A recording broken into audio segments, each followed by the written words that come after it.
Shalom, shalom, selamat pagi.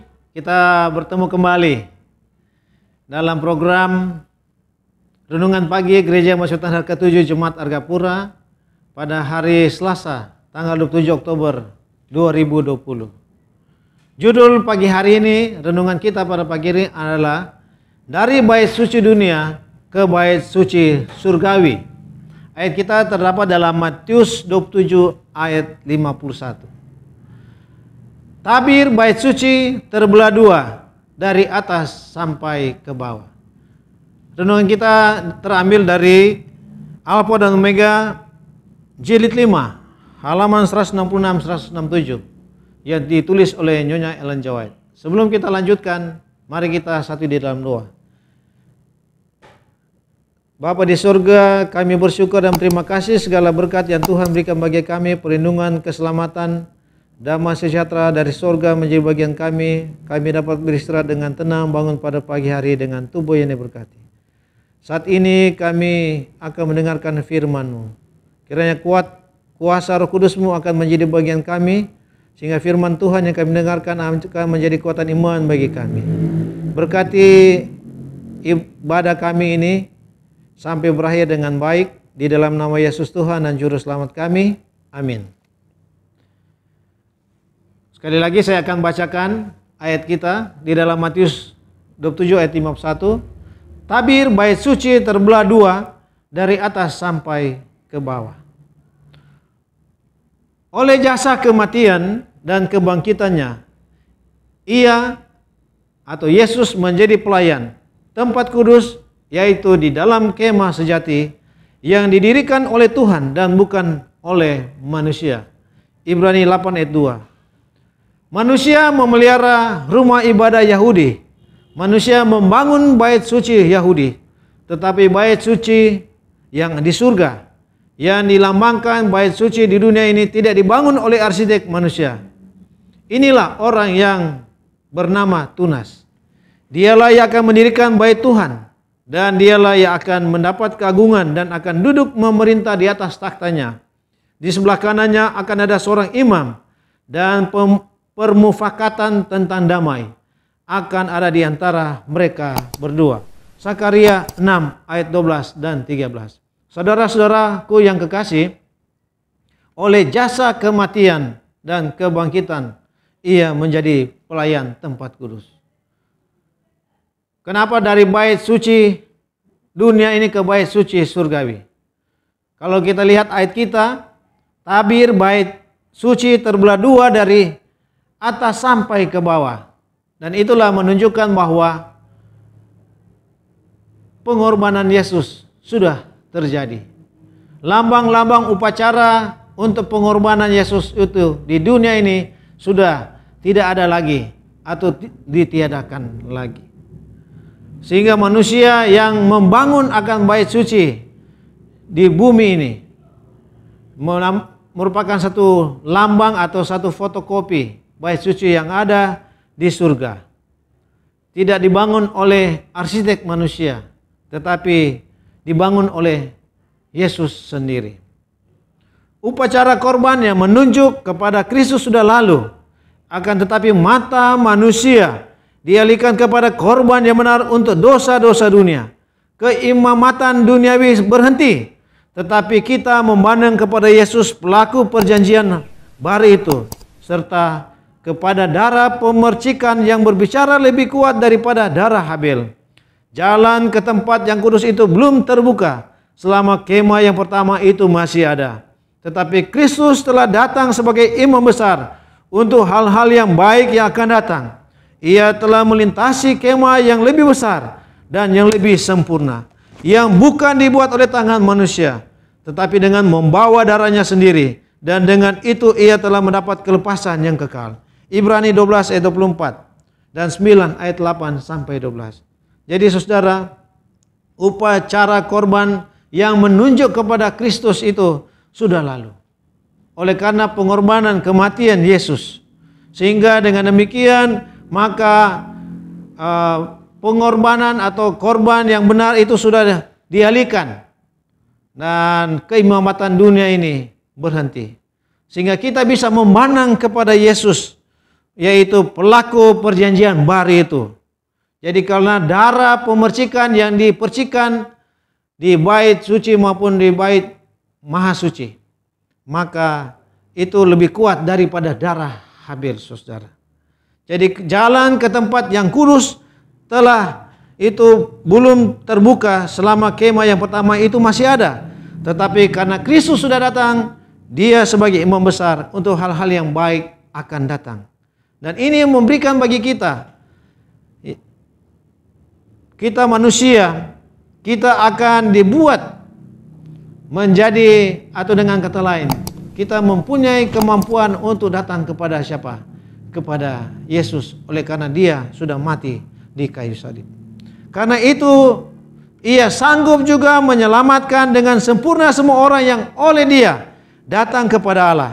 Sebab ia hidup senantiasa untuk menjadi pengantara mereka. Ibrani 7 ayat 25. Ayat ini sangat menguatkan bagi kita, saudara. Karena Yesus sanggup menyelamatkan dengan sempurna semua orang. Bukan hanya satu dipilih, tidak. Semua orang diberikan kesempatan untuk datang. Diberikan kesempatan oleh Yesus datang kepada Allah.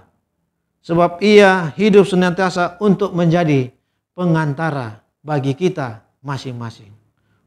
Oh, puji Tuhan, saudara. Kita bersyukur oleh karena Yesus menjadi pengantara saya. Yesus menjadi pengantara saudara-saudara yang mau datang kepada dia, yang mau meninggalkan dosa-dosa, yang mau datang dengan sungguh-sungguh mengikuti kebenarannya. Sungguh pun pelayanan itu harus dipindahkan dari bait suci yang di dunia ini ke bait suci yang ada di surga. Sungguh pun bait suci dan imam besar kita itu tidak dapat lagi dilihat oleh mata manusia, namun murid-murid sama sekali tak menderita kerugian apapun olehnya. Mereka tidak akan mengalami putusnya hubungan mereka dan tidak ada pengurangan kuasa karena kepergian juru selamat. Sementara Yesus melayani di bait suci yang di surga, oleh rohnya ia masih juga melayani jemaat di dunia ini. Ia ditarik dari mata perasaan, akan tetapi janji perpisahannya ditetapati. Dan ketahuilah aku menyertai kamu senantiasa sampai kepada akhir zaman. Matius 28 ayat 20. Jadi dengan kata lain, walaupun dikatakan pelayanan bait suci itu dipindahkan ke bait suci yang ada di surga, imam besar kita itu, walaupun kita tidak bisa melihat Yesus, tetapi dia memberikan yaitu Roh Kudus kepada kita masing-masing, sehingga masih melayani. Roh ini masih melayani di jemaat-jemaat, atau dengan kata lain di setiap manusia yang ada di seantero dunia ini. Sementara diwakilkannya kuasanya sampai ke kuasanya kepada pengerja-pengerja yang lebih rendah. Hadiratnya yang memberi tenaga itu masih menyertai jemaatnya. Jadi dengan kata lain, Yesus memberikan rohnya kepada pengerja-pengerja atau kepada kita semua. Dan dia memberikan tenaga untuk apa? Menyertai jemaatnya atau kepada kita semua manusia. Karena kita sekarang mempunyai imam besar agung yang telah melintasi semua langit, yaitu Yesus anak Allah. Baiklah kita teguh berpegang pada pengakuan iman kita. Marilah kita dengan penuh keberanian menghampiri takhta kasih karunia, supaya kita menerima rahmat dan menemukan kasih karunia untuk memperoleh atau mendapat pertolongan kita pada waktunya. Ibrani 4 ayat 14 sampai 16. Jadi saudara, kita bersyukur karena kita mempunyai imam agung besar, yaitu Yesus Kristus, yang sudah melintasi langit dan dia sudah ada di dalam kerajaan surga, sedang memeriksa kita.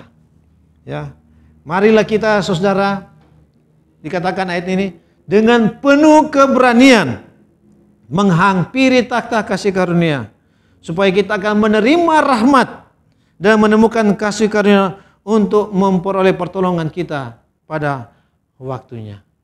Saudara yang dikasihi oleh Yesus Kristus, saya ajak pada pagi hari ini, marilah kita Jangan mengeraskan hati. Bila ada bisikan-bisikan Roh Kudus di hati kita. Karena itulah peran Roh Kudus bagi kita. Yang memberikan pada kita kemampuan untuk menerima kebenaran-kebenaran yang Yesus sudah berikan kepada kita. Apa yang sudah tulis di dalam Alkitab menjadi berkat bagi kita. Dan kita bersyukur karena imam besar kita, yaitu Yesus Kristus yang sudah ada di surga, yang tidak lama lagi akan datang untuk menjemput kita masuk di dalam kerajaan surga. Tuhan Yesus memberkati kita pada pagi hari ini. Mari kita akhiri dengan doa. Bapa di surga, sekali lagi kami bersyukur dan terima kasih atas firman-Mu yang indah pada pagi hari ini. Bait suci yang ada di dunia ini tidak ada lagi, tetapi bait ada di surga. Imam besar kami bukan ada, kami tidak dapat melihat, tetapi imam besar kami memberikan Roh Suci untuk menuntun kami kepada kebenaran. Terima kasih janji Tuhan, kami rindu untuk mendapatkan kasih karunia. Dengan penuh keberanian kami mau menghampiri Engkau, sehingga kami akan memperoleh keselamatan yang Tuhan sudah janjikan. Engkau sudah tidak lama lagi akan datang ke dunia ini untuk menjemput kami masuk dalam kerajaan surga. Kuatkan iman kami untuk setia selalu kepadamu. Berkati kami semua sepanjang hari ini dalam seluruh aktivitas kami. Jauhkan bagi kami mara bahaya, sakit, penyakit, kecelakaan, orang niat jahat, kuasa-kuasa gelapan. Tuhan singkirkan daripada kami semua. Terima kasih Tuhan, Engkau mendengar doa kami. Terima kasih Engkau mengampuni dosa kami. Terima kasih kuasa Roh Kudus yang selalu menjadi bagian dalam kehidupan kami. Di dalam nama Yesus Tuhan dan Juru Selamat kami yang hidup. Amin.